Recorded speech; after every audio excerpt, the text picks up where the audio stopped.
పూర్వము అగ్ని పశువై ఉండెను, దేవతలు అగ్ని పశువుతో యజ్ఞము చేసిరి, అగ్ని భూలోకమునకు అధిపతి అయినాడు. రిఫరెన్స్ చేస్తాడు చూడండి, అది కవర్ పేజీ, శుక్ల యజుర్వేద సంహిత.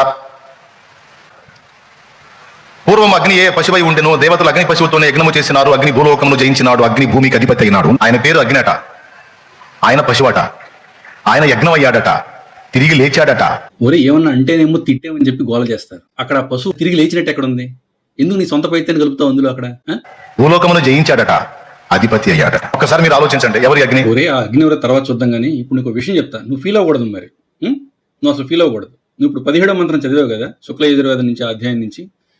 ఆ కొంచెం కిందకు వస్తే ఆ యజ్ఞం అయిపోయే పశువు గురించి ఏదో చెప్తున్నారు. నువ్వేమో యజ్ఞ పశువు యేసు అంటున్నావు కదా, అదే యజ్ఞ పశువు గురించి ఇక్కడ ఏదో చెప్తున్నారు చూడు ఒకసారి. 19వ మంత్రం, వసురూపాశ్వమ నీవే మా పతివి అని అశ్వమహిషి ఏమంటుంది? ఆడగురం అంటుందంట, గర్భమును కలిగించు నీ తేజాన్ని గుంజి నా యోనియందు ఉంచుకొనుచున్నాను, నీవు గర్భాన్ని కలిగించు నీ తేజమును నా యోనియందు ఉంచుము అని అడుగుతుందంట ఆడగుర్రం. ఓకేనా? అంటే ఎస్.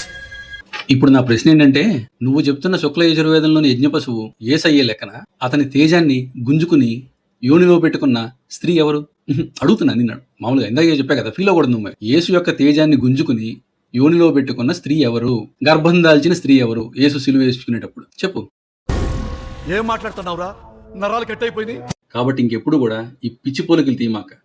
ముందు వేద మంత్రాల్లో యేసుని చూడటం ఆపేసి అసలు పాత నిబంధన పుస్తకం చూడు, అదే ఆ బైబిల్ అనబడే అబద్ధ కల్పిత కాపీ పుస్తకంలో, దాంట్లో ముందు యేసుని ఎల్లెత్తుక్కు, అక్కడ చూపించి ఫస్ట్ పిచ్చ సన్నాసులారా.